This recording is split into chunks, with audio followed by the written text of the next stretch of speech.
ಇನ್ ಗುಲ್ಬರ್ಗಾ ವಾರ್ತೆಗಳ ಪ್ರಾಯೋಜಕರು Devanand sari centre supermarket Kalaburagi. Devanand sari centre ಹಲವು ವರ್ಷಗಳಿಂದ ಕಲಬುರ್ಗಿ ಮಹಾಜನತೆಯ ಭರವಸೆ ಗಳಿಸಿರುವ ರೇಷ್ಮೆ ಸೀರೆಗಳ ಅತಿ ದೊಡ್ಡ ಶೋರೂಮ್. ಹಬ್ಬಗಳು, ಮದುವೆ, ಉಪನಯನ ಹಾಗೂ ನಿಮ್ಮ ಮನೆಯ ಶುಭ ಸಮಾರಂಭಗಳಿಗೆ ಬೇಕಾಗುವ ರೇಷ್ಮೆ ಸೀರೆಗಳಿಗೆ ದೂರದ ಬೆಂಗಳೂರು, ಹೈದರಾಬಾದ್ ನಗರಗಳಿಗೆ ಹೋಗುವ ಅಗತ್ಯವಿಲ್ಲ. ದೇವಾನಂದ್ ಸ್ಯಾರಿ ಸೆಂಟರ್ ನೀಡುತ್ತಿದೆ exclusive silk sari collections. Devanand sari ಸೆಂಟರ್ನಲ್ಲಿ ಈಗ ಮದುವೆ ಮುಂತಾದ ಶುಭ ಸಮಾರಂಭಗಳಿಗೆ ಕಾಂಚೀವರಂ ಸೇರಿದಂತೆ wedding brocade saris, pure Dharmavaram ಸೀರೆಗಳು, ಪ್ಯೂರ್ ಬನಾರಸ್ ಸೀರೆಗಳು, pure Uppada silk, pure Ilkal ಸೀರೆಗಳು, pure fancy Gadwal silk, pure Paithani ಸೀರೆಗಳು, ಪ್ಯೂರ್ ಸಾಫ್ಟ್ ಸಿಲ್ಕ್ ಸೀರೆಗಳು ವಿವಿಧ ವಿನ್ಯಾಸಗಳಲ್ಲಿ. ಕಲಬುರಗಿಯಲ್ಲೇ ಅತಿ ದೊಡ್ಡ ಮತ್ತು ವಿಶಾಲವಾದ 10,000 ಚದುರ ಅಡಿ ಇರುವ ಏಕೈಕ ಸ್ಯಾರಿ ಸೆಂಟರ್ ದೇವಾನಂದ್ ಸ್ಯಾರಿ ಸೆಂಟರ್. ಭೇಟಿ ಕೊಡಿ. ದೇವಾನಂದ್ ಸ್ಯಾರಿ ಸೆಂಟರ್, ಕಾಮತ್ ಹೋಟೆಲ್ ಹಿಂದುಗಡೆ, ಸೂಪರ್ ಮಾರ್ಕೆಟ್, ಕಲಬುರಗಿ.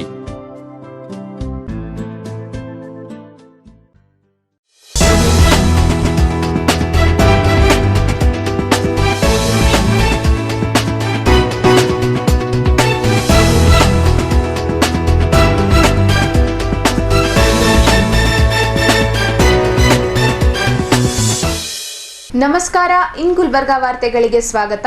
ಮೊದಲಿಗೆ ಹೆಡ್ಲೈನ್ಸ್. ರಾಜ್ಯಾದ್ಯಂತ ಅಹಿಂದ ರಾಷ್ಟ್ರೀಯ ಸಂಘಟನೆ ವತಿಯಿಂದ ಆರ್ಎಸ್ಎಸ್ ಹಟಾವ್ ಸಂವಿಧಾನ ಬಚಾವ್ ಭೀಮ್ ಕಾಲ್ನಡಿಗೆ. ಕೆಎಂಎಫ್ ಮಾದರಿಯಲ್ಲಿ ತೊಗರಿ ಖರೀದಿ ಕೇಂದ್ರಕ್ಕೆ ಶರಣಬಸಪ್ಪ ಮಮಶೆಟ್ಟಿ ಆಗ್ರಹ. ವಿವಿಧ ಬೇಡಿಕೆಗಳನ್ನು ಈಡೇರಿಸುವಂತೆ ಆಗ್ರಹಿಸಿ ಗ್ರಾಮ ಪಂಚಾಯಿತಿ ನೌಕರರ ಸಂಘದ ವತಿಯಿಂದ ಧರಣಿ ಸತ್ಯಾಗ್ರಹ. ನಕಲಿ ಬಾಬಾ ರಶೀದ್ ಮುತ್ಯಾನ ವಿರುದ್ಧ ಜಿಲ್ಲಾಡಳಿತ ಕ್ರಮ ಕೈಗೊಳ್ಳಲಿ ಆಂದೋಲನ ಸ್ವಾಮಿ. ಈಗ ವಾರ್ತೆಗಳ ವಿವರ. ರಾಷ್ಟ್ರೀಯ ಅಹಿಂದ ಸಂಘಟನೆ ವತಿಯಿಂದ ರಾಜ್ಯಾದ್ಯಂತ ಸಂವಿಧಾನ ಉಳಿವಿಗಾಗಿ ಆರ್ಎಸ್ಎಸ್ ಹಟಾವ್ ಸಂವಿಧಾನ ಬಚಾವ್ ಎಂಬ ಧ್ಯೇಯ ವಾಕ್ಯದೊಂದಿಗೆ ಭೀಮನಡೆಗೆ ಜಾಥಾ ಹಮ್ಮಿಕೊಳ್ಳಲಾಗಿದೆ ಎಂದು ಕಾಂಗ್ರೆಸ್ ಮುಖಂಡ ಮರೆಪ್ಪ ಕಡ್ಕೋಳ್ ಹಾಗೂ ಮುತ್ತಣ್ಣ ಶಿವಳ್ಳಿ ತಿಳಿಸಿದ್ದಾರೆ.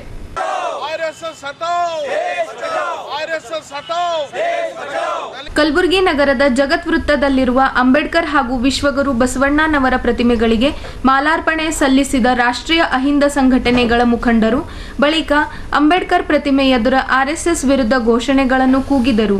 ಬಳಿಕ ಮಾತನಾಡಿ ಅಹಿಂದ ಕಾಂಗ್ರೆಸ್ ಮುಖಂಡ ಮರೆಪ್ಪ ಕಡ್ಕೋಳ್ ಹಾಗೂ ಅಹಿಂದ ಸಂಘಟನೆ ಅಧ್ಯಕ್ಷ ಮುತ್ತಣ್ಣ ಶಿವಳ್ಳಿ ರಾಜ್ಯಾದ್ಯಂತ ಆರ್ಎಸ್ಎಸ್ ಹಟಾವ್ ಸಂವಿಧಾನ ಬಚಾವ್ ಎಂಬ ಧ್ಯೇಯ ವಾಕ್ಯದೊಂದಿಗೆ ಭೀಮ ಬಸವ ಕಾಲ್ನಡಿಗೆ ಹಮ್ಮಿಕೊಳ್ಳಲಾಗಿದೆ. ನೋಂದಣಿ ಮಾಡಿಕೊಳ್ಳದ ಆರ್ಎಸ್ಎಸ್ ಸಂಘಟನೆ ದಲಿತ ಸಚಿವರನ್ನು ಟಾರ್ಗೆಟ್ ಮಾಡಿದ ಹಿನ್ನೆಲೆ ನಮ್ಮ ಅಹಿಂದ ಸಂಘಟನೆ ವತಿಯಿಂದ ಪ್ರಿಯಾಂಕ ಖರ್ಗೆ ಅವರನ್ನು ಬೆಂಬಲಿಸಿ ಭೀಮನಡಿಗೆ ಕಾರ್ಯಕ್ರಮ ಹಮ್ಮಿಕೊಳ್ಳಲಾಗಿದೆ ಎಂದರು.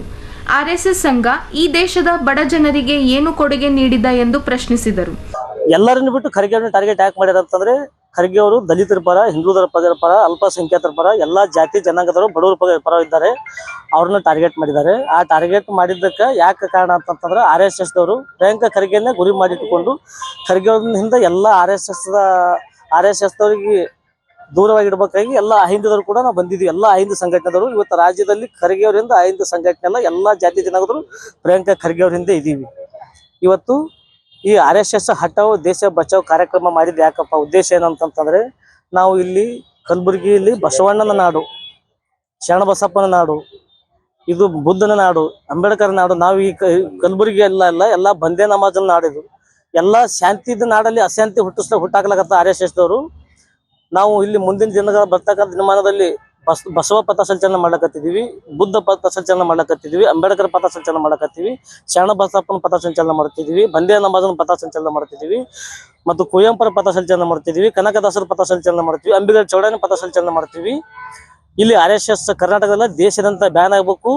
ಇವತ್ತು ಎಜುಕೇಶನ್ ಇಂದ ಮುಂದೆ ಬರ್ಲಕತ್ತಾರ ಹಿಂದೂದರು, ದಲಿತರು ಅಂತ ಹೇಳಿ ಅವ್ರ ಕಪಿ ಮುಷ್ಟಿಯಲ್ಲಿ ಇಟ್ಕೋಬೇಕಾದಂತ ಹುನ್ನಾರದಿಂದ RSS ಅವರು ಕೂಡ ಇಲ್ಲಿ ಹುಚ್ಚುಚ್ಚಾಗಿ ಮಾತಾಡ್ಲಕತ್ತಿದ್ದಾರೆ. ಆ ಹುಚ್ಚುಚ್ಚಾಗಿ ಮಾತಾಡೋದ್ರಲ್ಲಿ ನಡೆಯಲ್ಲ. ಇಲ್ಲೆಲ್ಲ ಬಹಳ ಬುದ್ಧಿವಂತರಿದ್ದೀವಿ. ಇಲ್ಲಿ ಶರಣ ನೋಡೋದ.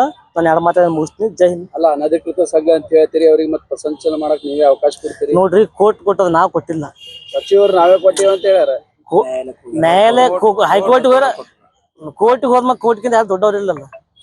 ಹೈಕೋರ್ಟ್ ಅವ್ರಿಗೆ ಆದೇಶ ಮಾಡಿದಿಲ್ಲ, ಅದು ಷರತ್ತು ಕಂಡೀಷನ್ ಕೊಟ್ಟದ, ಇಷ್ಟೇ ಮಂದಿ ಹೋಗ್ಬೇಕಂತ ಹೇಳಿ. ಸಚಿವರು ಅದು ಹೇಳ್ತಾ ಇಲ್ಲ, ನಾವೇ ಕೊಟ್ಟಿದೀವಿ ಅಂತ ಹೇಳ್ತಾರೆ. ನಾವಿಲ್ಲ, ನಮ್ ಸರ್ಕಾರ ಕೊಟ್ಟಿದೆ ಅಂತ ಹೇಳಿದ್ರೆ, ನಾವು ಕೊಟ್ಟಿಲ್ಲ, ಸರ್ಕಾರ ಕೊಟ್ಟಿದೆ ಅಂತ ಹೇಳ್ತಾರೆ.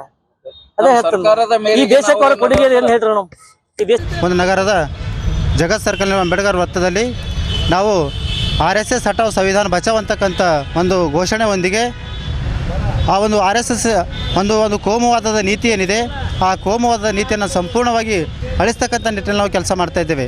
ಜೊತೆಗೆ ಯಾಕಂದರೆ ಈ RSS ಜನರು ಹಿಂದುಳಿದ ಜನ ಮತ್ತು ಅಲ್ಪಸಂಖ್ಯಾತರ ಜನ ಮತ್ತು ದಲಿತ ವಿರೋಧಿಯ ಒಂದು ಕ್ರಿಯೆಯನ್ನು ಮಾಡ್ತಾಯಿದೆ. ಅದಕ್ಕೆ ಸಂಪೂರ್ಣವಾಗಿ ನಾವು RSS ಅದನ್ನು ಹಟಾವ್ ಮಾಡಬೇಕು, ಅದನ್ನು RSS ಬುಡ ಸಮೇತ ಕೆತ್ತಾಗಬೇಕು ನಮ್ಮ ದೇಶದಿಂದ ಅಂತಕ್ಕಂಥ ನಿಟ್ಟಿನಲ್ಲಿ ನಮ್ಮ RSS ಸಂಘಟನೆ ನಮ್ಮ ಒಂದು ರಾಷ್ಟ್ರೀಯ ಅಹಿಂದ ಸಂಘಟನೆ ಕೆಲಸ ಮಾಡ್ತಾಯಿದ್ದೆ. ಜೊತೆಗೆ ಈ ಸಂದರ್ಭದಲ್ಲಿ RSS ಏನು ವಿರೋಧ ಮಾಡ್ತಾಯಿದ್ದೆ ಸನ್ಮಾನ್ಯ ಶ್ರೀ ಪ್ರಿಯಾಂಕ್ ಖರ್ಗೆ ಅವರನ್ನು ನಾವು ಬೆಂಬಲವನ್ನು ಸೂಚಿಸ್ತಾ ಇದ್ದೇವೆ. ಜೊತೆಗೆ ಅವ್ರ ಜೊತೆ ಯಾವಾಗಲೂ ಕೂಡ ನಮ್ಮ ಒಂದು ರಾಷ್ಟ್ರೀಯ ಅಹಿಂದ ಸಂಘಟನೆ ಈ ಸಂದರ್ಭದಲ್ಲಿ ಜೊತೆಗಿದೆ ಅಂತಕ್ಕಂಥದ್ದನ್ನು ಈ ಸಂದರ್ಭದಲ್ಲಿ ಹೇಳೋಕ್ಕೆ ಬಯಸ್ತಾ ಇದ್ದೇವೆ. ಸಂವಿಧಾನ ವಿರೋಧಿಯಾಗಿರ್ತಕ್ಕಂಥ RSS ಸಂಘಟನೆ ನಮ್ಮ ರಾಷ್ಟ್ರೀಯ ಅಹಿಂದ ಸಂಘಟನೆಯಿಂದ RSS ಹಟಾವ್ ಸಂವಿಧಾನ ಬಚಾವ್, RSS ಹಟಾವ್ ದೇಶ ಬಚಾವ್ ಅಂತಕ್ಕಂಥ ಘೋಷಣೆಯೊಂದಿಗೆ ನಾವು ಈ ದೇಶದಲ್ಲಿ ಈ ರಾಜ್ಯದಲ್ಲಿ RSSನ್ನು ಸಂಪೂರ್ಣವಾಗಿ ನಿಷೇಧ ಮಾಡಬೇಕಂತಕ್ಕಂಥ ಒತ್ತಾಯವನ್ನು ರಾಜ್ಯ ಸರ್ಕಾರಕ್ಕೆ ಮತ್ತು ಕೇಂದ್ರ ಸರ್ಕಾರಕ್ಕೆ ನಾವು ಒತ್ತಾಯವನ್ನು ಮಾಡ್ತಾಯಿದ್ದೇವೆ. ಕಾರಣ ಇಷ್ಟೇ, RSS ಸಂಘಟನೆ ಈ ದೇಶದಲ್ಲಿ ಬಹುಸಂಖ್ಯಾತರಾಗಿರ್ತಕ್ಕಂಥ ದಲಿತ ಸಮಾಜವನ್ನು ವಿರೋಧ ಮಾಡ್ತಾ ಇದ್ದಾರೆ. ಇಡೀ ಶೋಷಿತ ಸಮಾಜ, ಬುಡಕಟ್ಟು ಸಮುದಾಯ, ಆಮೇಲೆ ಅಲೆಮಾರಿ ಸಮುದಾಯಗಳನ್ನು ಇವರು ಯಾರದ್ದು ಕೂಡ ಪರಿಗಣನೆಗೆ ತಗೊಳ್ತಾ ಇಲ್ಲ. ಆ ಒಂದು ದೃಷ್ಟಿಕೋನದಿಂದ RSS ಸಂಘಟನೆ ನಿಷೇಧ ಆಗಬೇಕು. RSS ಸಂಘಟನೆ ವಿರುದ್ಧ ಯಾವ ಅಹಿಂದ ಜನರನ್ನು ಜಾಗೃತಿ ಮಾಡುವಂಥ ಕೆಲಸವನ್ನು ರಾಜ್ಯವ್ಯಾಪಿ ರಾಷ್ಟ್ರೀಯ ಅಹಿಂದ ಸಂಘಟನೆ ಮಾಡ್ತಾಯಿದೆ. ಒಬ್ಬ ನಮ್ಮ ದಲಿತ ನಾಯಕರಾದಂಥ ಪ್ರಿಯಾಂಕ ಖರ್ಗೆಜಿ ಅವರ ಮೇಲೆ ಯಾವ ಕಾನೂನುಬದ್ಧವಾಗಿ ಯಾವುದೇ ಸಂಘಟನೆ ಇರ್ಬೋದು ಸರ್ಕಾರದ ಪರ್ಮಿಷನ್ ತಗೊಂಡು ನೀವು ಚಟುವಟಿಕೆಗಳನ್ನು ಮಾಡಬೇಕಂತ ಬರೀ ಒಂದು ಹೇಳಿಕೆಯನ್ನು ಕೊಟ್ಟಿದ್ದರ ಸಲುವಾಗಿ ಒಬ್ಬ ದಲಿತ ನಾಯಕನ ಮೇಲೆ ಏನು ಹೇಳ್ತಿರೋದಷ್ಟು ರೀತಿಯಲ್ಲಿ ಮುಗಿಬಿದ್ದರು ಅಲ್ರಿ. ಇವರಿಗೆ RSSನವರಿಗೆ ನಿಜವಾದ ಒಂದು ಭಾರತೀಯತೆ ಕಳಕಳಿ ಏನಾದರೂ ಇದ್ದಿದ್ದ ಕರೆವಾಗಿದ್ರೆ ಈ ನಮ್ಮ ದೇಶದ ಸುಪ್ರೀಂ ಕೋರ್ಟ್ ನ್ಯಾಯಾಧೀಶರಾದಂಥ BR ಗವಾಯಿ ಅವರ ಮೇಲೆ ಒಬ್ಬ ಉತ್ತಮ ಕುಲದಲ್ಲಿ ಹುಟ್ಟಿದಂಥ ಒಬ್ಬ ರಾಕೇಶ್ ಅಂತಕ್ಕಂಥ ಒಬ್ಬ ಲಾಯರ್ ಅನ್ನು ಎಸೆದಾಗ ಇದೇ RSS ಸಂಘಟನೆದವರು ಒಟ್ಟ ಯಾವುದೇ ಹೇಳಿಕೆಯನ್ನು ಕೊಡಲಿಲ್ಲ. ಈ ಸಂದರ್ಭದಲ್ಲಿ ರಾಷ್ಟ್ರೀಯ ಅಹಿಂದ ಸಂಘಟನೆ ಮುಖಂಡರು ಪಾಲ್ಗೊಂಡಿದ್ದರು. ರಾಜ್ಯ ಸರ್ಕಾರ ರೈತರಿಗಾಗಿ ಸಾಲ ಋಣ ಮುಕ್ತ ಕಾಯ್ದೆ ಜಾರಿಗೆ ತರಬೇಕು, KMF ಮಾದರಿಯಲ್ಲಿ ತೊಗರಿ ಖರೀದಿ ಕೇಂದ್ರ ಸ್ಥಾಪನೆ ಮಾಡಬೇಕು ಸೇರಿದಂತೆ ವಿವಿಧ ಬೇಡಿಕೆಗಳನ್ನು ಈಡೇರಿಸುವಂತೆ ಒತ್ತಾಯಿಸಿ ಬೆಳಗಾವಿ ಚಳಿಗಾಲ ಅಧಿವೇಶನ ಚಲೋ ಹಮ್ಮಿಕೊಳ್ಳಲಾಗಿದೆ ಎಂದು ಕರ್ನಾಟಕ ಪ್ರಾಂತ ರೈತ ಸಂಘದ ಜಿಲ್ಲಾ ಅಧ್ಯಕ್ಷ ಶರಣಬಸಪ್ಪ ಮಮಶೆಟ್ಟಿ ತಿಳಿಸಿದ್ದಾರೆ. ನಗರದ ಪತ್ರಿಕಾ ಭವನದಲ್ಲಿ ಪತ್ರಿಕಾಗೋಷ್ಠಿಯನ್ನು ಉದ್ದೇಶಿಸಿ ಮಾತನಾಡಿದ ಅವರು, ರಾಜ್ಯ ಸರ್ಕಾರ ರೈತರ ಆತ್ಮಹತ್ಯೆ ತಡೆಗಾಗಿ ರೈತರಿಗೆ ಸಾಲ ಋಣಮುಕ್ತ ಕಾಯ್ದೆ ಜಾರಿಗೆ ತರಬೇಕು. ಸರ್ಕಾರ ತೊಗರಿ ಬೆಳೆಗೆ ರೋಗ ಬಾಧೆಗೆ ತುತ್ತಾಗಿ ರೈತರು ಸಂಕಷ್ಟ ಅನುಭವಿಸಿದರೂ ಸಹ ಸರ್ಕಾರಗಳು ರೈತರತ್ತ ತಿರುಗಿ ಸಹ ನೋಡುತ್ತಿಲ್ಲ. ಹೀಗಾಗಿ ತೊಗರಿ ಬೆಳೆಗಾರರು ಬೆಳಗಾವಿ ಅಧಿವೇಶನ ಚಲೋ ಹಮ್ಮಿಕೊಳ್ಳಲಾಗಿದೆ ಎಂದರು. ಬಳಿಕ ಮಾತನಾಡಿ ನಮ್ಮ ಕಲ್ಯಾಣ ಕರ್ನಾಟಕ ಭಾಗದ ಸಚಿವರು, ಶಾಸಕರುಗಳು ಈ ಬಾರಿಯಾದರೂ ಬೆಳಗಾವಿಯಲ್ಲಿ ನಡೆಯುವ ಚಳಿಗಾಲದ ಅಧಿವೇಶನದಲ್ಲಿ ತೊಗರಿ ಬೆಳೆಗಾರರ ಕುರಿತು ಮಾತನಾಡಿ ತೊಗರಿ ಬೆಳೆಯುವ ರೈತರ ಸಂಕಷ್ಟ ನಿರ್ವಹಣೆಗೆ ಮುಂದಾಗಬೇಕು ಎಂದರು. ಕಲಬುರಗಿ ಜಿಲ್ಲಾ ತೊಗರಿಯ ನಾಡಿನಲ್ಲಿ ತೊಗರಿ ಬೆಳೆಗಾರರು ಸಂಕಷ್ಟ ಅಧೋಗತಿಯಾಗಿದೆ. ಇವತ್ತು ತೊಗರಿ ಬೆಳೆ ಮೇಲೆ ತೊಗರಿ ಕಣಜ ಅಂತಕ್ಕಂಥದ್ದು ಹೆಸರುವಾಸಿಯಾಗಿರ್ತಕ್ಕಂಥ ನಮ್ಮ ಪ್ರದೇಶ, ತೊಗರಿಯ ನಾಡಿನಲ್ಲಿರ್ತಕ್ಕಂಥ ತೊಗರಿ ಬೆಳೆಗಾರರು ಒಕ್ಕಲ್ತನಗಳನ್ನು ದಿವಾಳಿ ಆಗ್ತಕ್ಕಂಥ ಪರಿಸ್ಥಿತಿ ನಿರ್ಮಾಣ ಆಗಿದೆ. ಸಾಲದ ಬಾಧೆ ತಾಳದೆ ರೈತರ ಆತ್ಮಹತ್ಯೆಗಳನ್ನು ಸರಣಿ ರೈತರ ಆತ್ಮಹತ್ಯೆಗಳನ್ನು ನಡೀತಾ ಇದ್ದಾವೆ. ಈ ರೈತರ ಆತ್ಮಹತ್ಯೆಯನ್ನು ತಡೆಗಟ್ಟೋದಕ್ಕೆ ಸಂಬಂಧಪಟ್ಟಂಗ ರಾಜ್ಯ ಮತ್ತು ಕೇಂದ್ರ ಸರ್ಕಾರಗಳನ್ನು ಸಾಲ ಋಣಮುಕ್ತ ಕಾಯ್ದೆಯನ್ನು ಜಾರಿಗೆ ತರಬೇಕು ಅಂತಕ್ಕಂಥ ಮಾತನ್ನು ಕರ್ನಾಟಕ ಪ್ರಾಂತ ರೈತ ಸಂಘ ಇವತ್ತು ಆಗ್ರಹನ ಮಾಡ್ತಾ ಇದೆ. ಯಾವ ಚಳಿಗಾಲದ ಬೆಳಗಾವಿ ಅಧಿವೇಶನನ್ನ ಏನು ಪ್ರಾರಂಭನ ಮಾಡ್ತಾ ಇದ್ದಾರೆ, ಚಳಿಗಾಲದ ಬೆಳಗಾವಿ ಅಧಿವೇಶನದಲ್ಲಿ ಈ ಒಂದು ಕಲಬುರಗಿ ಭಾಗ ಮತ್ತು ಕಲ್ಯಾಣ ಕರ್ನಾಟಕ ಭಾಗದ ಇರ್ತಕ್ಕಂಥ ಎಲ್ಲ ಶಾಸಕರುಗಳು, ಮಂತ್ರಿ ಮಾನ್ಯರು ಕೂಡ ಈ ತೊಗರಿ ಬೆಳೆಗಾರರ ವಿಚಾರಕ್ಕೆ ಸಂಬಂಧಪಟ್ಟ KMF ಮಾದರಿಯಲ್ಲಿ ತೊಗರಿಯನ್ನ ಖರೀದಿ ಕೇಂದ್ರಗಳನ್ನ ತೆರೀಬೇಕು ಅಂತಕ್ಕಂಥ ಮಾತನ್ನ ಚರ್ಚೆ ನಡೀಬೇಕು. ಕೇಂದ್ರ ಸರ್ಕಾರ ಮತ್ತು ರಾಜ್ಯ ಸರ್ಕಾರ ಎರಡೂ ಸರ್ಕಾರಗಳನ್ನ ತೊಗರಿ ಬೆಳೆಗಾರ ನೆರವಿಗೆ ಬರಬೇಕು ಅಂತಕ್ಕಂಥ ಮಾತನ್ನ ಇವತ್ತು ನಾವು ಒತ್ತಾಯನ್ನ ಮಾಡ್ತಾ ಇದ್ದೀವಿ ಅಂತಕ್ಕಂಥ ಮಾತನ್ನ ಹೇಳಕ್ಕೆ ನಾನು ಬಯಸ್ತಾ ಇದ್ದೀನಿ. ಇದ್ರ ಜೊತೆಯಲ್ಲಿ ಕಲಬುರಗಿ ಜಿಲ್ಲೆಯಲ್ಲಿ 5,95,151 ಹೆಕ್ಟರ್ ತೊಗರಿಯನ್ನ ಬಿತ್ತನೆಯಾಗಿರ್ತಕ್ಕಂಥದ್ದು. ಇದರಲ್ಲಿ ಒಟ್ಟಾರೆ ಅಂತ ಕೇಳಿದ್ರೆ 2 ಲಕ್ಷ 65,000 ಹೆಕ್ಟೇರ್ ತೊಗರಿ ಅತಿವೃಷ್ಟಿ ಮಳೆಯಿಂದ ಬರ್ಬಾದಾಗಿದೆ ಅಂತಕ್ಕಂಥ ಮಾತನ್ನು ಕೂಡ ಇವತ್ತು ಸರ್ಕಾರ ವರದಿ ಕೊಟ್ಟಿದ್ದು ತಪ್ಪಿದೆ. ಅವರು ಕೊಟ್ಟಿರ್ತಕ್ಕಂಥದ್ದು ಕೇವಲ 95,000ರಿಂದ ಇನ್ನು 1 ಲಕ್ಷ ಮಾತ್ರ ತೊಗರಿಯನ್ನ ಹೆಕ್ಟರ್ ಹಾನಿಯಾಗಿದೆ ಅಂತಕ್ಕಂಥದ್ದನ್ನು ಅವರು ಹೇಳಿರ್ತಕ್ಕಂಥದ್ದು. ಆದರೆ ಇವತ್ತಿನ ತೊಗರಿ ಪರಿಸ್ಥಿತಿ ನೋಡಿದ್ರೆ 2.5 ಲಕ್ಷ ಹೆಕ್ಟೇರ್ ತೊಗರಿ ಇದೆ. ಆ 2.5 ಲಕ್ಷ ಹೆಕ್ಟೇರ್ದಲ್ಲಿ ತೊಗರಿ ಅಂತಕ್ಕಂಥದ್ದನ್ನು ಈಗ ಗೊಟ್ಟು ಹೋಗ್ತಕ್ಕಂಥದ್ದನ್ನ ಮತ್ತೆ ಲಕ್ಕಿ ಹೊಡಿತಕ್ಕಂಥದ್ದನ್ನ ಇವತ್ತು ಯಾವುದೇ ಕಾರಣಕ್ಕೂ ಹೂವು, ಚಳ್ಳಿ, ಕಾಯಿ, ನೆನಿ ಕಚ್ಚಲಾರಂತ ರೀತಿಯಲ್ಲಿ ಇವತ್ತು 100ಕ್ಕೆ 15% ಶೇಕಡಾ ಪರ್ಸೆಂಟೇಜ್ 15% ಅನ್ನ ತೊಗರಿ ಇವತ್ತು ಹಾನಿಯಾಗ್ತಕ್ಕಂಥ ಪರಿಸ್ಥಿತಿನ ಅತಿ ಹೆಚ್ಚು ಮಳೆ ಜಾಸ್ತಿಯಾಗಿ ಹಸಿ ಜಾಸ್ತಿಯಾಗಿ ಇವತ್ತು ಲಕ್ಕಿ ಹೊಡಿತಕ್ಕಂಥ ಪರಿಸ್ಥಿತಿಯನ್ನ ನಿರ್ಮಾಣ ಆಗಿದೆ. ಇದರ ಬಗ್ಗೆ ಯಾವುದೇ ಕಾರಣಕ್ಕೂ ಕೂಡ ಅಗ್ರಿಕಲ್ಚರ್ ಜಿಲ್ಲಾಡಳಿತ ಮತ್ತು ಕೃಷಿ ಮಂತ್ರಿಗಳನ್ನ ಸರ್ವೆ ಮಾಡಲಾರ್ದೇ ಪೆಂಡಿಂಗ್ ಇಟ್ಟಿರ್ತಕ್ಕಂಥದ್ದೇನಿದೆ, ಆ ಲಕ್ಕಿ ಹೊಡೆದಿರ್ತಕ್ಕಂಥದ್ದು ಗೊಡ್ಡೆ ಹೋಗಿರ್ತಕ್ಕಂಥ ತೊಗರಿ ಈ ಸರ್ಕಾರ ಕಣ್ಣಿಗೆ ಕಾಣ್ತಾ ಇಲ್ಲ ಅಂತಕ್ಕಂಥ ಮಾತನ್ನು ತುಂಬಾ ಇದೊಂದು ಖೇದಕರ ಸಂಗತಿ ಅಂತಕ್ಕಂಥ ಮಾತನ್ನು ಕೂಡ ಈ ಸಂದರ್ಭದಲ್ಲಿ ನಾನು ಹೇಳಕ್ಕೆ ಬಯಸ್ತಾ ಇದ್ದೀನಿ. ಹಾಗಾಗಿರೋದ್ರಿಂದ ಇವತ್ತು ಖರೀದಿ ಕೇಂದ್ರಗಳನ್ನ ಯಾವಾಗ ತೆರೀತಾರ ಅವರು ಅಂತ ಕೇಳಿದ್ರೆ ರೈತರ ಹತ್ರ ಇರ್ತಕ್ಕಂಥ ತೊಗರಿಯನ್ನ ಈಗ ಉದಾಹರಣೆ ತಗೊಳ್ಬೇಕಾದ್ರೆ ಸೋಯಾ ಹೆಸರು ಉದ್ದು ಖರೀದಿ ಕೇಂದ್ರನ ಈಗ ತೆರೆದಿದ್ದಾರೆ. ಮೊನ್ನೆ ಬಾಳೆಬಾಳರು ಒಂದು 15 ದಿನ ಏನಾಯ್ತು. ಈಗ ಯಾರ ಹತ್ರನೂ ಕೂಡ ಸೋಯಾನೂ ಇಲ್ಲ, ಹೆಸರು ಇಲ್ಲ, ಉದ್ದು ಇಲ್ಲ. ಆದ್ರೆ ಇಂಥ ಟೈಮ್ನಲ್ಲಿ ಖರೀದಿ ಕೇಂದ್ರನ ತೆರೆದು ದಲ್ಲಾಳಿಗಳಿಗೆ ಲಾಭಿ ಮಾಡಿಕೊಡ್ತಕ್ಕಂಥ ದಲಾಲರಿಗೆ ಲಾಭ ಮಾಡಿಕೊಡ್ತಕ್ಕಂಥ ರೀತಿಯಲ್ಲಿ ಹೆಜ್ಜೆ ಆಗ್ತಕ್ಕಂಥದ್ದೇನಿದೆ ಅದು ಸಮಂಜಸವಾಗಿರ್ತಕ್ಕಂಥದ್ದಲ್ಲ, ಅಸಮಂಜಸವಾಗಿರ್ತಕ್ಕಂಥದ್ದು. ಸರ್ಕಾರ ಈಗ ನವೆಂಬರ್ ತಿಂಗಳೇನಿದೆ, ಈಗ ನಾವು ಪ್ರತಿ ವರ್ಷ ನವೆಂಬರ್ ತೊಗರಿ ಕಟಾವನ್ನ ಪ್ರಾರಂಭ ಆಗ್ತದೆ. ಆದರೆ ಈ ವರ್ಷ ಮಳೆ ಜಾಸ್ತಿ ಆಗಿರೋದ್ರಿಂದ ಹಸಿ ಜಾಸ್ತಿ ಇರೋದ್ರಿಂದ ತೊಗರಿ ಈ ವರ್ಷ ಕಟಾವಿಗೆ ಸ್ವಲ್ಪ ಒಂದು 15ರಿಂದ 1 ತಿಂಗಳನ್ನ ಲೇಟ್ ಮಾಡಿ ತೊಗರಿ ಕಟಾವನ್ನ ಪ್ರಾರಂಭ ಆಗ್ತಕ್ಕಂಥ ಪರಿಸ್ಥಿತಿಯನ್ನ ನಾವು ಅನುಭವಿಸ್ತಿದ್ದೀವಿ, ಕಾಣ್ತಾ ಇದ್ದೀವಿ. ಹಾಗಾಗಿರೋದ್ರಿಂದ ಈಗ ಡಿಸೆಂಬರ್ದಲ್ಲಂತೂ ತೊಗರಿ ಮೊದಲು ಬಿತ್ತನೆ ಆಗಿರ್ತಕ್ಕಂಥ ತೊಗರಿ ಕಟಾವನ್ನ ಸ್ಟಾರ್ಟ್ ಆಗ್ತದ. ಕೇಂದ್ರ ಸರ್ಕಾರ ಮತ್ತು ರಾಜ್ಯ ಸರ್ಕಾರ ಕೃಷಿ ಮಂತ್ರಿಗಳು ಕರ್ನಾಟಕ ರಾಜ್ಯದವರು ಕೂಡ ಕೇಂದ್ರ ಸರ್ಕಾರ ಒತ್ತಡ ತರಬೇಕು. ಕರ್ನಾಟಕ ರಾಜ್ಯದಲ್ಲೂ ಸರ್ಕಾರ ಕೂಡ ಎಚ್ಚೆತ್ತುಕೊಂಡು ಡಿಸೆಂಬರ್ ಮೊದಲನೇ ವಾರದಲ್ಲಿ ತೊಗರಿ ಖರೀದಿ ಕೇಂದ್ರನ ತೆರೆದಕ್ಕೆ ಸಂಬಂಧಪಟ್ಟಂಗ ಅದರೊಳಗಾಗಿ ಜಿಲ್ಲಾಡಳಿತ ಜಿಲ್ಲಾಧಿಕಾರಿ ಅಧ್ಯಕ್ಷತೆಯಲ್ಲಿ ಟಾಸ್ಕ್ ಫೋರ್ಸ್ ಮೀಟಿಂಗ್ ಅನ್ನ ಸೇರಿ ಸರ್ಕಾರಕ್ಕೆ ವರದಿ ಸಲ್ಲಿಸಬೇಕು ಅಂತಕ್ಕಂಥ ಮಾತನ್ನು ಇವತ್ತು ನಾವು ಮುಂಜಾಗ್ರತಾ ಕ್ರಮ ವಹಿಸಬೇಕು ಅಂತಕ್ಕಂಥ ಮಾತನ್ನು ಒತ್ತಾಯನ ಮಾಡಕ್ಕೆ ಹೊರಟಿವಿ. ಇದರ ಜೊತೆಯಲ್ಲಿ ಕರ್ನಾಟಕ ರಾಜ್ಯದ ಸರ್ಕಾರ 1 ಕ್ವಿಂಟಲ್ ತೊಗರಿ ಆವರ್ತ ನಿಧಿ 500 ರೂಪಾಯಿ ಕೊಡಬೇಕು ಅಂತಕ್ಕಂಥ ಮಾತನ್ನು ಕೂಡ ಇವತ್ತು ನಾವು ಒತ್ತಾಯನ ಮಾಡ್ತಾ ಇದೀವಿ. ಕೃಷಿ ಮಂತ್ರಿಗಳು ಅದಕ್ಕೆ ಸಂಬಂಧಪಟ್ಟಂಗ ಎಚ್ಚೆತ್ತುಕೊಳ್ಬೇಕು. ಮಾನ್ಯ ಮುಖ್ಯಮಂತ್ರಿಗಳು ಕೂಡ ಎಚ್ಚೆತ್ತುಕೊಳ್ಬೇಕು. ನಮ್ಮ ಕಲ್ಯಾಣ ಕರ್ನಾಟಕ ಭಾಗದ ಎಲ್ಲಾ ಶಾಸಕರುಗಳು ಮಂತ್ರಿಗಳನ್ನ ಬೆಳಗಾವಿ ಚಳಿಗಾಲದ ಅಧಿವೇಶನದಲ್ಲಿ ಆವರ್ತ ನಿಧಿ ಬಗ್ಗೆ ಮತ್ತು ಬೆಂಬಲ ಬೆಲೆ ಸಂಬಂಧಪಟ್ಟಂಗ ಈ ತೊಗರಿ ಬೆಳೆಗಾರ KMF ಮಾದರಿಯಲ್ಲಿ ತೊಗರಿಯನ್ನ ಖರೀದಿ ಮಾಡಬೇಕು ಅಂತಕ್ಕಂಥದ್ದು ಮತ್ತು ಈ ಶಾಲೆಗಳಲ್ಲಿ ಬಿಸಿ ಊಟದಲ್ಲೂ ಕೂಡ ಮತ್ತು ಅಂಗನವಾಡಿ ರೇಷನ್ ಅಂಗಡಿಗಳ ಮೂಲಕ ಇವತ್ತು ತೊಗರಿಯನ್ನ ವಿತರಣೆ ಮಾಡಬೇಕು ಅಂತಕ್ಕಂಥ ಮಾತನ್ನು ಕೂಡ ಒತ್ತಾಯನ ಮಾಡಕ್ಕೆ ಹೊರಟಿವಿ ಅಂತಕ್ಕಂಥ ಮಾತನ್ನ ಈ ಸಂದರ್ಭದಲ್ಲಿ ಬಯಸ್ತಾ ಇದ್ದೀನಿ. ಅದ್ರ ಬಗ್ಗೆ ಸರ್ಕಾರ ಗಮನಿಸಬೇಕು ಅಂತಕ್ಕಂಥ ಮಾತನ್ನು, ಇದರ ಬಗ್ಗೆ ಚುರುಕಾಗಿ ಗಮನಿಸಬೇಕು ಅಂತಕ್ಕಂಥ ಮಾತನ್ನ ಹೇಳಕೊಟ್ಟಿವಿ. ಈಗ ಆಲ್ರೆಡಿ ಸುಮಾರು ಏನಿಲ್ಲ ಅಂತ ಕೇಳಿದ್ರೆ 28 ಜನ ರೈತರ ಆತ್ಮಹತ್ಯೆಗಳನ್ನ ನಡೆದಿದೆ ಜೂನ್ ತಿಂಗಳು ಇಲ್ಲಿವರೆಗೂ ಕೂಡ ಒಂದೇ ಕಲಬುರಗಿ ಜಿಲ್ಲೆ ಸಾಲದ ಬಾಧೆ ತಾಳಲ್ಲ.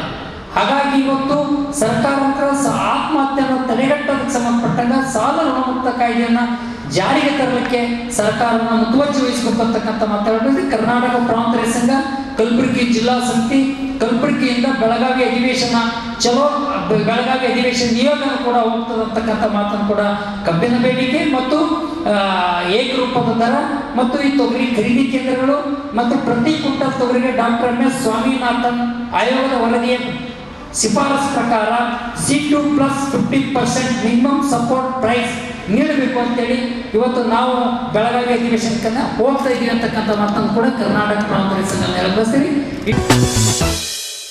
ಈಗ ಒಂದು ಚಿಕ್ಕ ಬ್ರೇಕ್.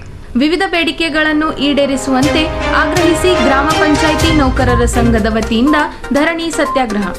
ನಕಲಿ ಬಾಬಾ ರಶೀದ ಮುತ್ಯಾನ ವಿರುದ್ಧ ಜಿಲ್ಲಾಡಳಿತ ಕ್ರಮ ಕೈಗೊಳ್ಳಲಿ ಆಂದೋಲನ ಸ್ವಾಮಿ.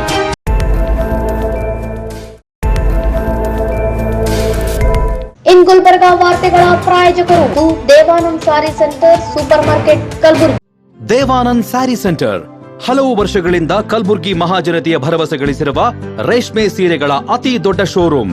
ಹಬ್ಬಗಳು, ಮದುವೆ, ಉಪನಯನ ಹಾಗೂ ನಿಮ್ಮ ಮನೆಯ ಶುಭ ಸಮಾರಂಭಗಳಿಗೆ ಬೇಕಾಗುವ ರೇಷ್ಮೆ ಸೀರೆಗಳಿಗೆ ದೂರದ ಬೆಂಗಳೂರು, ಹೈದರಾಬಾದ್ ನಗರಗಳಿಗೆ ಹೋಗುವ ಅಗತ್ಯವಿಲ್ಲ. ದೇವಾನಂದ್ ಸ್ಯಾರಿ ಸೆಂಟರ್ ನೀಡುತ್ತಿದೆ exclusive silk sari collections. Devanand sari ಸೆಂಟರ್ನಲ್ಲಿ ಈಗ ಮದುವೆ ಮುಂತಾದ ಶುಭ ಸಮಾರಂಭಗಳಿಗೆ ಕಾಂಚೀವರಂ ಸೇರಿದಂತೆ wedding brocade saris, pure Dharmavaram ಸೀರೆಗಳು, ಪ್ಯೂರ್ ಬನಾರಸ್ ಸೀರೆಗಳು, pure Uppada silk, pure Ilkal ಸೀರೆಗಳು, pure fancy Gadwal silk, pure Paithani ಸೀರೆಗಳು, ಪ್ಯೂರ್ ಸಾಫ್ಟ್ ಸಿಲ್ಕ್ ಸೀರೆಗಳು ವಿವಿಧ ವಿನ್ಯಾಸಗಳಲ್ಲಿ. ಕಲಬುರಗಿಯಲ್ಲೇ ಅತಿ ದೊಡ್ಡ ಮತ್ತು ವಿಶಾಲವಾದ 10,000 ಚದುರ ಅಡಿ ಇರುವ ಏಕೈಕ ಸ್ಯಾರಿ ಸೆಂಟರ್ ದೇವಾನಂದ್ ಸ್ಯಾರಿ ಸೆಂಟರ್. ಭೇಟಿ ಕೊಡಿ. ದೇವಾನಂದ್ ಸ್ಯಾರಿ ಸೆಂಟರ್, ಕಾಮತ್ ಹೋಟೆಲ್ ಹಿಂದುಗಡೆ, ಸೂಪರ್ ಮಾರ್ಕೆಟ್, ಕಲಬುರ್ಗಿ.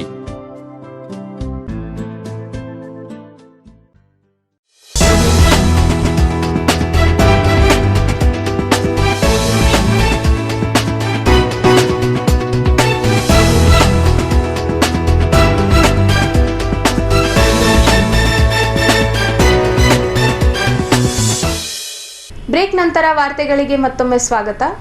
ವಿವಿಧ ಬೇಡಿಕೆಗಳನ್ನು ಈಡೇರಿಸುವಂತೆ ಒತ್ತಾಯಿಸಿ ಕರ್ನಾಟಕ ರಾಜ್ಯ ಗ್ರಾಮ ಪಂಚಾಯತ್ ನೌಕರರ ಸಂಘದ ವತಿಯಿಂದ ಜಿಲ್ಲಾ ಪಂಚಾಯತ್ ಕಚೇರಿ ಎದುರ ಅನಿರ್ದಿಷ್ಟ ಧರಣಿ ಸತ್ಯಾಗ್ರಹ ಹಮ್ಮಿಕೊಳ್ಳಲಾಗಿದೆ.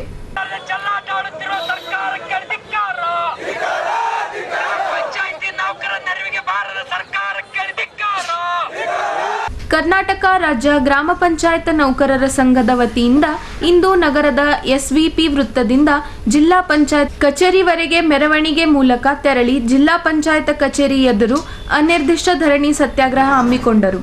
ಗ್ರಾಮ ಪಂಚಾಯತ್ ನೌಕರರಿಗೆ ಕನಿಷ್ಠ 36,000 ರೂಪಾಯಿ ವೇತನ ನೀಡಬೇಕು. ಗ್ರಾಮ ಪಂಚಾಯತ್ ನೌಕರರನ್ನು ಕೂಡಲೇ ಸರ್ಕಾರಿ ನೌಕರರೆಂದು ಪರಿಗಣಿಸಬೇಕು. ಕೆಲಸದ ಸಮಯದಲ್ಲಿ ಅನಾರೋಗ್ಯಕ್ಕೆ ತುತ್ತಾದ ಸಿಬ್ಬಂದಿಗಳಿಗೆ ವೈದ್ಯಕೀಯ ವೆಚ್ಚ ಸರ್ಕಾರ ಭರಿಸಬೇಕು. ಇಎಫ್ಎಂಎಸ್ಗಿಂತ ಮೊದಲಿನ ಬಾಕಿ ವೇತನ, ಕರ ವಸೂಲಿ 40% ವೇತನ ಪಾವತಿಸಬೇಕು ಸೇರಿದಂತೆ ವಿವಿಧ ಬೇಡಿಕೆಗಳನ್ನು ಈಡೇರಿಸುವಂತೆ ಒತ್ತಾಯಿಸಿದರು. ಇವತ್ತಿನ ದಿವಸ ಒಂದು ಹೋರಾಟ ಹಮ್ಮಿಕೊಂಡಿರೋ ಮುಖ್ಯ ಉದ್ದೇಶ ಏನಪ್ಪ ಅಂದ್ರೆ ಜಿಲ್ಲಾ ಪಂಚಾಯತಿಯವರು ನಮ್ಮ ಗ್ರಾಮ ಪಂಚಾಯತ್ ಸಿಬ್ಬಂದಿ ಮೇಲೆ ಕನಿಕರನೇ ಇಲ್ಲ ಅವರಿಗೆ. ಯಾಕೆಂದ್ರಪ್ಪ ಅಂದ್ರೆ ಗ್ರಾಮ ಪಂಚಾಯತಿಯಲ್ಲಿ ನಾವು ಪಂಪ್ ಆಪರೇಟರ್ ಆಗಿರ್ಬೋದು, ಬಿಲ್ ಕಲೆಕ್ಟರ್ ಆಗಿರ್ಬೋದು, ಡಿಒಗಳಾಗಿರ್ಬೋದು, ಸ್ವಚ್ಛವಾಹಿನಿಯರಾಗಿರ್ಬೋದು, ಕಸ ಗುಡಿಸೋರಾಗಿರ್ಬೋದು, ನಿರಂತರವಾಗಿ ನಾವು ಗ್ರಾಮ ಪಂಚಾಯತಿಯಲ್ಲಿ ಕಾರ್ಯನಿರ್ವಹಿಸಿದ್ದೀವಿ. ಈಗ ನಮಗೆ ಜಿಲ್ಲಾ ಪಂಚಾಯತಿಯಲ್ಲಿ ಸಿಗಬೇಕಾದಂಥ ಅನುಮೋದನೆ ಇಡೀ ನಮ್ಮ ರಾಜ್ಯದಲ್ಲಿ ಎಲ್ಲ ಜಿಲ್ಲೆಯಲ್ಲಿ ಅನುಮೋದನೆ ಕೊಟ್ಟಿದ್ದಾರೆ. ಏಕಕಾಲಕ್ಕೆ ಅನುಮೋದನೆ ಸಿಕ್ಕಿದೆ. ನಮ್ಮ ಜಿಲ್ಲಾ ಪಂಚಾಯತಿಯಲ್ಲಿ ಅನುಮೋದನೆ ಕೊಟ್ಟಿಲ್ಲ, ಹಾಗೆ ಫೈಲ್ ಪೆಂಡಿಂಗ್ ಇಟ್ಕೊಂಡು ಕೂತಿದ್ದಾರೆ. ಅದೇ ರೀತಿಯಾಗಿ ಇನ್ನೊಂದು ಏಕಕಾಲ ಅನುಮೋದನೆ ಆಗಿಲ್ಲ ಮತ್ತು ಇನ್ನೂ ರೆಗ್ಯುಲರ್ ಅನುಮೋದನೆ ಕೊಟ್ಟಿಲ್ಲ. ನಿವೃತ್ತಿ ಉಪದಾನ ಕೊಡಬೇಕಂತ ಸರ್ಕಾರ ಆದೇಶಿಸಿದ್ರು ಕೂಡ ನಿವೃತ್ತಿ ಉಪದಾನ ನಮಗೆ ಯಾವ ಸಿಬ್ಬಂದಿಗಳು ಸಿಗ್ತಾ ಇಲ್ಲ. ಅದೇ ರೀತಿಯಾಗಿ ಇನ್ನೊಂದು ಏನಪ್ಪ ಅಂದ್ರೆ ಬಡ್ತಿ ನೀಡೋ ವಿಷಯವಾಗಿ ಸುಮಾರು 2 ವರ್ಷ ಕಳೆದರೂ ಕೂಡ ಜಿಲ್ಲಾ ಪಂಚಾಯತಿಯಲ್ಲಿ ಫೈಲ್ ಇಟ್ಟುಕೊಂಡು ತಾರತಮ್ಯ ಮಾಡ್ತಾ ಇದ್ದಾರೆ. ನಮ್ಮ ನೌಕರರ ಜೊತೆ ಚೆಲ್ಲಾಟ ಆಡ್ತಾರೆ ಜಿಲ್ಲಾ ಪಂಚಾಯತ್ ಅಧಿಕಾರಿಗಳು. ಏನಪ್ಪ ಅಂದ್ರೆ ತಾತ್ಕಾಲಿಕ ಪಟ್ಟಿ ಬಿಡುಗಡೆ ಮಾಡಿದ್ರು ಕೂಡ 1 ವರ್ಷ ಕಳೆದರೂ ಕೂಡ ಯಾವುದೇ ರೀತಿ ಅನುಮೋದನೆ ಕೊಡ್ತಾ ಇಲ್ಲ. ಈಗ ನಮ್ಮ ಸೀನಿಯರಿಟಿ ಲಿಸ್ಟ್ನಲ್ಲಿ ಇದ್ದಂಥ 2 ನಮ್ಮ ಸಿಬ್ಬಂದಿಗಳು ಮರಣ ಹೊಂದಿದ್ದಾರೆ. ಈಗ ಅವರು ಬೀದಿ ಪಾಲಾಗಿ ಅವರು ಹೆಂಡ್ರು ಮಕ್ಕಳು ರೋಡಿಗೆ ಬಂದಿದ್ದಾರೆ. ಇದಕ್ಕೆ ಯಾರು ಮುಖ್ಯ ಕಾರಣ ಆಗಬೇಕು? ಜಿಲ್ಲಾ ಪಂಚಾಯತಿ ಇದ್ದವ್ರು ನಮಗೆ ಅದಕ್ಕೆ ಉತ್ತರ ಕೊಡಬೇಕು ಅವ್ರು ನಮಗೆ. ಯಾಕಂದರೆ ನಾವು ಹಗಲು ರಾತ್ರಿ ಪಂಚಾಯತಿಯಲ್ಲಿ ದುಡಿತಾ ಇದ್ದೀವಿ ಸಿಬ್ಬಂದಿಗಳು. ಈಗ ನಮ್ಗೆ ಅನ್ಯಾಯ ಆಗ್ತದೆ. ಇಲ್ಲಿ ಮಲ್ತಾ ಇದ್ದವಣೆಪ್ಪ ಅಂದ್ರೆ ನಮ್ಮ ಮುಖ್ಯ ಜಿಲ್ಲಾ ಪಂಚಾಯತಿನೇ ನಮ್ಮದು ನೇಮಕಾತಿ ಪ್ರಾಧಿಕಾರ ಜಿಲ್ಲಾ ಪಂಚಾಯತಿ. ನಮ್ದು ಏನು ಸಮಸ್ಯೆ ಇದ್ರೆ ಜಿಲ್ಲಾ ಪಂಚಾಯತಿಗೆ ಹೇಳ್ಕೊಂಬಂದ್ರೆ ಇಲ್ಲಿ ನಮ್ಮ ಬಗ್ಗೆ ಕನಿಕರನೂ ಇಲ್ಲ, ನಮ್ಮ ಬಗ್ಗೆ ಕ್ಯಾರೆ ಅಂತ ಇಲ್ಲ. ಈಗ ಹಾಗಾಗಿ ನಾವು ಈಗ ಬೀದಿಗಿಳಿದು ಹೋರಾಟ ಮಾಡೋ ಪರಿಸ್ಥಿತಿ ಬಂದಿದೆ. ನಮ್ಮ ಅಧಿಕಾರಿಗಳೇ ನಮಗೆ ತುಳಿತಾ ಇದ್ದಾರೆ. ಜಿಲ್ಲಾ ಪಂಚಾಯತ್ ಅಧಿಕಾರಿಗಳು ನಮ್ಗೆ ಸಿಗಬೇಕಂತ ಮೂಲಭೂತ ಸೌಕರ್ಯಗಳಾಗಿರ್ಬೋದು, ಅನುಮೋದನೆ ಆಗಿರ್ಬೋದು, ನಮ್ಮದು ಬಾಕಿ ವೇತನ ಆಗಿರ್ಬೋದು, ಇವೆಲ್ಲ ನಮಗೆ ಮಾಡಿದ್ರೆ ನಾವು ಹೋರಾಟ ಮಾಡೋದು ಪ್ರಶ್ನೆ ಬರಲ್ಲ. ಆದರೂ ಮಲ್ತಾ ಧೋರಣೆ ಮಾಡಿ ನಮಗೆ ನೌಕರಿಗೆ ಅನ್ಯಾಯ ಮಾಡ್ತಾ ಇದ್ದಾರೆ. ಇದಕ್ಕೆ ಅವರೇ ಉತ್ತರ ಕೊಡಬೇಕು. ಈ ಸಂದರ್ಭದಲ್ಲಿ ಜಿಲ್ಲೆಯ ಎಲ್ಲ ಗ್ರಾಮ ಪಂಚಾಯತ್ ನೌಕರರು ಈ ಧರಣಿ ಸತ್ಯಾಗ್ರಹದಲ್ಲಿ ಪಾಲ್ಗೊಂಡಿದ್ದರು.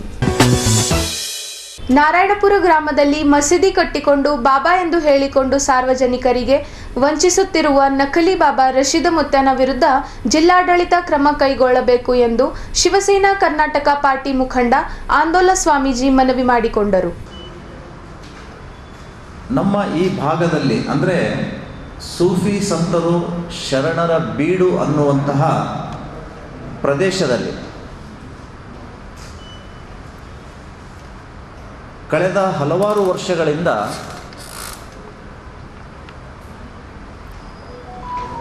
ದರ್ಗಾ ನಿರ್ಮಾಣ ಮಾಡಿಕೊಂಡು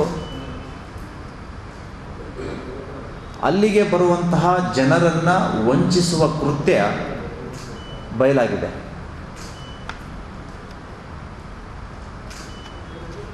ಪ್ರತಿ ಅಮಾವಾಸ್ಯೆ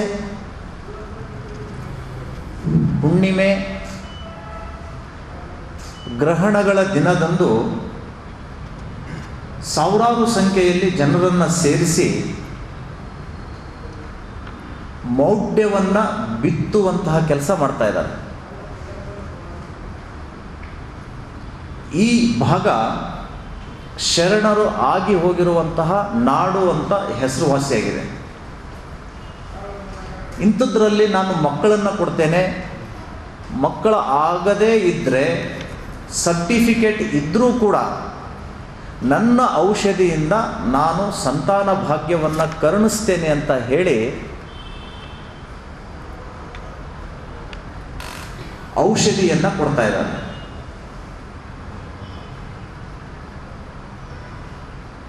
ಮುಗ್ಧ ಜನರಿಂದ ಹಣ ವಸೂಲಿ ಮಾಡ್ತಾ ಇದ್ದಾರೆ.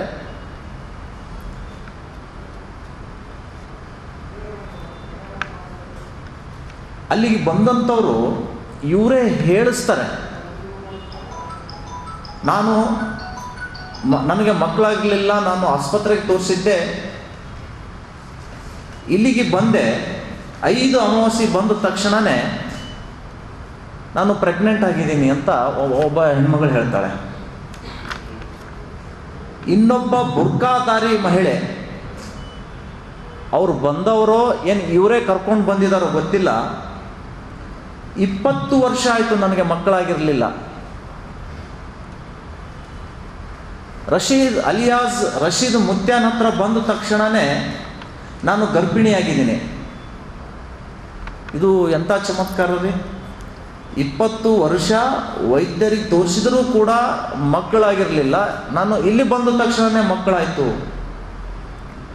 ಅಂದರೆ ವೈದ್ಯಕೀಯ ಲೋಕಕ್ಕೆ ಈ ವ್ಯಕ್ತಿ ಸವಾಲಾಗ್ತಾ ಇದ್ದಾನೆ. ಮತ್ತೊಂದು ಕಡೆ ಒಂದು ಸಣ್ಣ 12-13 ವರ್ಷದ ಬಾಲಕಿ ಜೊತೆ ಮಾತಾಡ್ತಾನೆ. ಇವಳಿಗೆ ಮಾತು ಬರ್ತಿರ್ಲಿಲ್ಲ. ನನ್ನ ಕಡೆ ಬಂದ ತಕ್ಷಣವೇ ಅವ್ವ ಅಂತಾಳೆ, ಅಪ್ಪ ಅಂತಾಳೆ, ಅಣ್ಣ ಅಂತಿದ್ದಾಳೆ. ಎಂಥ ಶಕ್ತಿ ಸರ್ ಇದು!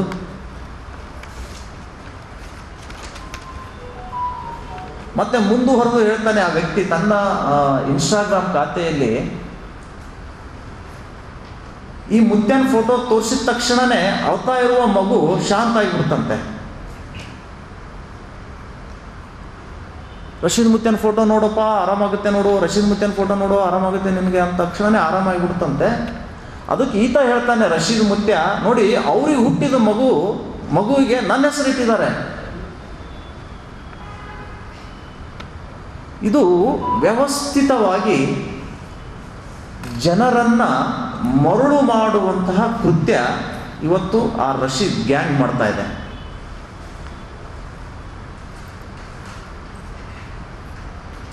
ಭೂತ ಬಿಟ್ಟು ಹೋಗ್ತದೆ ಅಂತ ಹೇಳ್ತಾರೆ.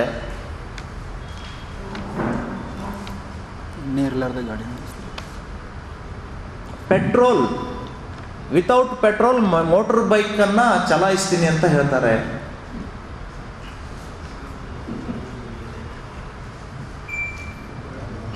ಕೆಲವೊಬ್ಬರಿಗೆ ಸ್ವಯಂ ಘೋಷಿತ ಸ್ವಾಮಿ, ಸ್ವಯಂ ಘೋಷಿತ ಶ್ರೀಗಳು ಅಂತ ಕರೆಯುವ ಉಸ್ತುವಾರಿ ಮಂತ್ರಿಗಳಿಗೆ ಈ ನಕಲಿ ವೈದ್ಯನ ಬಗ್ಗೆ ಯಾಕೆ ಮಾಹಿತಿ ಇಲ್ಲ? ಮುಸ್ಲಿಂ ಅನ್ನುವ ಕಾರಣಕ್ಕಾಗಿ ನೀವು ಮೌನ ವಹಿಸಿದ್ದೀರಾ?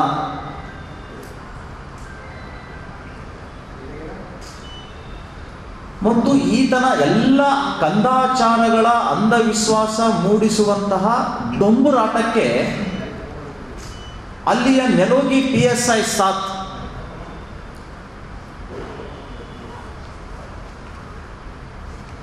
ಎರಡು 2016-17ರಲ್ಲಿ ಸಿದ್ದರಾಮಯ್ಯನವರು ಮೌಢ್ಯ ನಿಷೇಧ ಕಾಯ್ದೆ ಕಾನೂನು ಜಾರಿ ಮಾಡಿದ್ದಾರೆ. ಹಾಗಾದರೆ ಇದು ಯಾರ ಸಲುವಾಗಿ?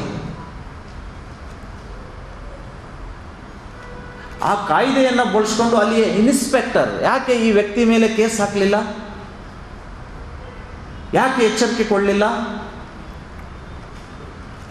ವಾಪಸ್ ಈ ವ್ಯಕ್ತಿಗೆ ಪ್ರೊಟೆಕ್ಷನ್ ಕೊಡುವಂತಹ ಸರ್ಕಾರಿ ಪ್ರಾಯೋಜಿತ ವೈದ್ಯನನ್ನು ಅಲ್ಲಿ ನೇಮಿಸಿದ್ದಾರೆ.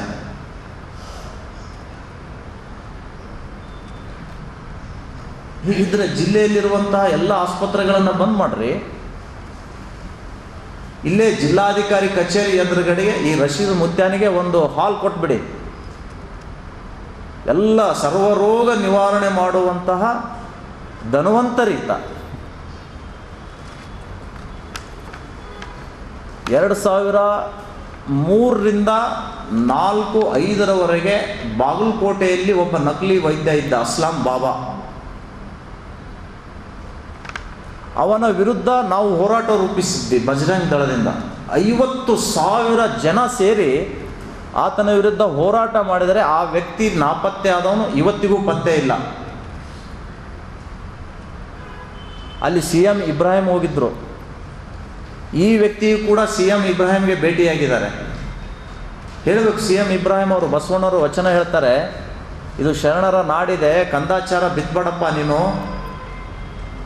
ಶರಣ ಪರಂಪರೆಯಲ್ಲಿ ನೀನು ಬದುಕು ಅಂತ ಹೇಳಬೇಕಾಗಿತ್ತು. ಅದು ಯಾವುದೂ ಕೂಡ ಹೇಳದೇನೆ ಮಣಿಕಂಠ್ ರಾಠೋಡ್ ನೊಂದ ಮಹಿಳೆಯ ಪರವಾಗಿ ಅಲ್ಲಿಯ ಸರ್ಕಲ್ ಇನ್ಸ್ಪೆಕ್ಟರ್ಗೆ ಒಂದು ಮನವಿಯನ್ನು ಕೊಡ್ತಾರೆ, ಇವ್ರ ಮೇಲೆ ಆ್ಯಕ್ಷನ್ ತಗೊಳ್ಬೇಕು ಅಂತ. ಯಾವುದೇ ಆ್ಯಕ್ಷನ್ ತಗೊಳ್ಳಿಲ್ಲ. ಅದಕ್ಕೆ ನಾನು ಅಲ್ಲಿಗೆ ಹೋಗ್ತೀನಿ ಅಂತ ಹೇಳಿ ಮೊನ್ನೆ ಅಮಾವಾಸ್ಯೆ ದಿನ ಇವರು ಅದನ್ನು ಪ್ರತಿಭಟಿಸಲಿಕ್ಕೆ ಹೋದರು. ನೋಡಿ ಇವ್ರದ್ದು ಎಂತಹ ಷಡ್ಯಂತ್ರ ಸರ್ಕಾರದ್ದು. ಅಲ್ಲಿಗೆ ಹೋಗಬೇಕಾದ್ರೆ ಇಂಥ ವ್ಯಕ್ತಿ ಬರ್ತಾನೆ, ಗಲಾಟೆ ಆಗುತ್ತೆ ಅಂತ ನನ್ನ ಎದುರು ಹೇಳಿದರು ಪೊಲೀಸರು. ನಾನು ಹೇಳಿದೆ ನೀವು ನಿಷೇಧ ಹಾಕ್ರಿ ಅಂತ. ನಿಷೇಧ ಹಾಕಲಿಲ್ಲ. ಗ್ರಾಮದ ಹೊರವಲಯದಲ್ಲೇ ಆ ವ್ಯಕ್ತಿಯನ್ನು ತಡಿಬೋದಾಗಿತ್ತು, ಸರ್ಕಾರ ತಡಿಲಿಲ್ಲ. ಯಾಕೆ ಅಂತ ಕೇಳಿದರೆ ಮಣಿಕಂಠ್ ರಾಠೋಡ್ ಮತ್ತೆ ಜಿಲ್ಲೆಯಲ್ಲಿ ಆಕ್ಟಿವ್ ಆಗಿದ್ದಾನೆ. ಈ ವ್ಯಕ್ತಿ ನಾರಾಯಣಪುರ ಪ್ರವೇಶ ಮಾಡಿದರೆ ಅಲ್ಲಿ ನಿಶ್ಚಿತ ಗಲಾಟೆ ಆಗುತ್ತೆ. ಆ ಗಲಾಟೆಯನ್ನು ಇವನ್ ತಲೆ ಮೇಲೆ ಹಾಕಬೇಕು ಅಂತ ಹೇಳಿನೇ ಮುಕ್ತವಾಗಿ ಆ ವ್ಯಕ್ತಿಯನ್ನು ಆ ಪ್ರವೇಶಕ್ಕೆ ಬಿಟ್ಟರು ಇಡೀ ಗ್ರಾಮದ ಜನತೆ. ಮಣಿಕಂಠ್ ರಾಠೋಡನ ಜೊತೆಗೆ ನಿಂತು ಕಂದಾಚಾರ ಮಾಡುವಂತಹ, ಮೌಢ್ಯ ಬಿತ್ತುವಂತಹ ವ್ಯಕ್ತಿಯ ವಿರುದ್ಧ ಹೋರಾಟ ಮಾಡಿದರು. ಮಣಿಕಂಠ್ ರಾಠೋಡ್ ಅವರ ತಂಡ ಮತ್ತು ತಹಸೀಲ್ದಾರ್ ಪೊಲೀಸರ ಜೊತೆಗೆ ವಾದ ಮಾಡ್ತಿರ್ಬೇಕಾದ್ರೆ ಆ ರಶೀದ್ ಗ್ಯಾಂಗಿನ ಒಬ್ಬ ವ್ಯಕ್ತಿಗೆ ಯಾರೋ ಹಲ್ಲೆ ಮಾಡಿದ್ದಾರೆ. ಅದನ್ನ ಈ ಮಣಿಕಂಠ್ ರಾಠೋಡ್ ತಲೆಗೆ ಕಟ್ಟಿ ಮಾರಣಾಂತಿಕ ಹಲ್ಲೆ, ಜೀವ ಪ್ರಾಣ ತೆಗೆಯುವಂತಹ ಪ್ರಯತ್ನ ಅಂತ ಹೇಳಿ ಆ ವ್ಯಕ್ತಿ ಮೇಲೆ ಕೇಸ್ ಹಾಕಿ ಇವತ್ತು ಜೈಲಿಗೆ ಕಳಿಸಿದ್ದಾರೆ. ಈಗ ವಾರ್ತಾ ಪ್ರಸಾರ ಮುಕ್ತಾಯ. ಮುಂದಿನ ಸಂಚಿಕೆಯಲ್ಲಿ ಭೇಟಿಯಾಗೋಣ. ನಮಸ್ಕಾರ.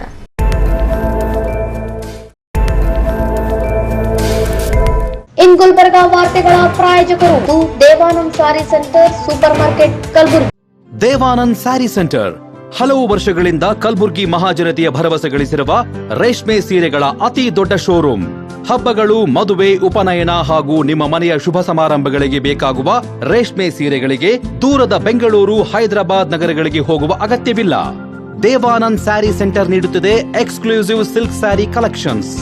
ದೇವಾನಂದ್ ಸ್ಯಾರಿ ಸೆಂಟರ್ನಲ್ಲಿ ಈಗ ಮದುವೆ ಮುಂತಾದ ಶುಭ ಸಮಾರಂಭಗಳಿಗೆ ಕಾಂಚೀವರಂ ಸೇರಿದಂತೆ wedding brocade saris, pure Dharmavaram ಸೀರೆಗಳು, ಪ್ಯೂರ್ ಬನಾರಸ್ ಸೀರೆಗಳು, pure Uppada silk, pure Ilkal ಸೀರೆಗಳು, pure fancy Gadwal silk, pure Paithani ಸೀರೆಗಳು, ಪ್ಯೂರ್ ಸಾಫ್ಟ್ ಸಿಲ್ಕ್ ಸೀರೆಗಳು ವಿವಿಧ ವಿನ್ಯಾಸಗಳಲ್ಲಿ. ಕಲಬುರಗಿಯಲ್ಲೇ ಅತಿ ದೊಡ್ಡ ಮತ್ತು ವಿಶಾಲವಾದ 10,000 ಚದುರ ಅಡಿ ಇರುವ ಏಕೈಕ ಸ್ಯಾರಿ ಸೆಂಟರ್ ದೇವಾನಂದ್ ಸ್ಯಾರಿ ಸೆಂಟರ್. ಭೇಟಿ ಕೊಡಿ. ದೇವಾನಂದ್ ಸ್ಯಾರಿ ಸೆಂಟರ್, ಕಾಮತ್ ಹೋಟೆಲ್ ಹಿಂದುಗಡೆ, ಸೂಪರ್ ಮಾರ್ಕೆಟ್, ಕಲಬುರ್ಗಿ.